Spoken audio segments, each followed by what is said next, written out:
सबसे पहले आप सबको मेरी प्यार भरी नमस्कार।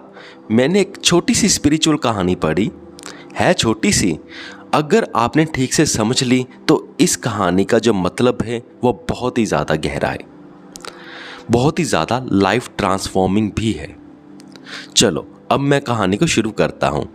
एक बार एक मंक जाते हैं जोशु स्पिरिचुअल टीचर के पास। उनका नाम होता है जोशु। उनकी अपनी एक मोनास्ट्री होती है, आश्रम होता है। वो उनके मोनास्ट्री में जाते हैं, वहाँ पे बैठते हैं, दलिया खाते हैं और दलिया खाने के बाद वो उनसे कहते हैं कि मैं अभी अभी इस मोनास्ट्री में आया हूँ, आप कृपया मुझे बताएं कि मैं स्पिरिचुअल पाथ में आगे कैसे बढ़ सकता हूँ। तो जोशु जी उनसे इसका जवाब देने की बजाय उससे पूछते हैं कि आपने दलिया खा लिया? वो कहते हैं हाँ मैंने खा लिया। फिर वो कहते हैं चलो अब ऐसा करो, जो ये कटोरी है इसे धो लाओ।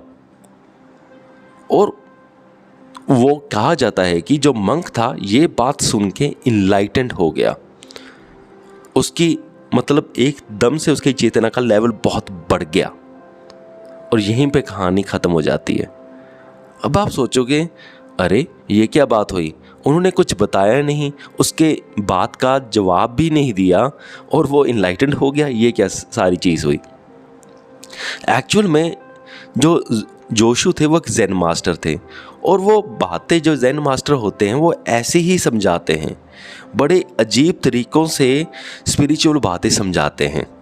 और इस कहानी में जो जोशु जी थे, जैसा मुझे लगता है, उन्होंने ये बात समझाई कि कई बार हम वैसे ही ओवर थिंकिंग करने लग जाते हैं, हर चीज़ को कॉम्प्लिकेटेड बनाने लग जाते हैं कि स्पिरिचुअल पाथ में अगर आगे बढ़ना है तो ये करना होगा, वो करना होगा, ऐसा करना होगा, फास्टिंग रखनी होगी, तपस्याएं करनी होगी या ये करना होगा, ऐसा बहुत कुछ हो जाता है। पर जोशु जी ने इस कहानी के माध्यम से या सिर्फ ऐसा कहा कि अपने कटोरी को धो आओ, इससे उन्होंने ये कहा कि हमें ऐसी ओवर थिंकिंग में नहीं पड़ना चाहिए, हमें सिंपल चीज़ों को सिंपल तरीके से ही देखना चाहिए। स्पिरिचुअल पाथ भी बहुत कोई कम्प्लेक्स पाथ नहीं है बहुत सिंपल है, पर हमने अपने दिमाग से इसे बहुत कम्प्लेक्स बनाते जा रहे हैं।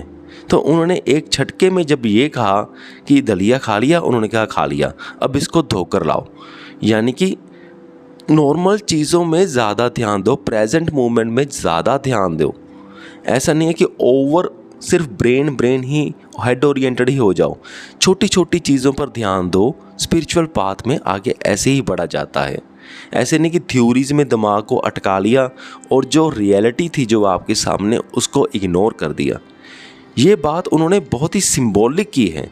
कटोरी धोने से परमात्मा नहीं मिलते, कटोरी धोने से हमारी चेतना का लेवल ऊपर नहीं उठता, पर उन्होंने सिंबॉलिकली ये बात बोली, बताया कटोरी के बारे में, लेकिन इनडायरेक्टली समझाया किसी और चीज़ के बारे में जिसकी मैं बातें कर रहा हूँ। सो मुझे पूरी उम्मीद है कि आप सबको ये पॉइंट समझ में आ गया होगा। सो इस वीडियो को यहाँ तक देखने के लिए आपका बहुत बहुत धन्यवाद।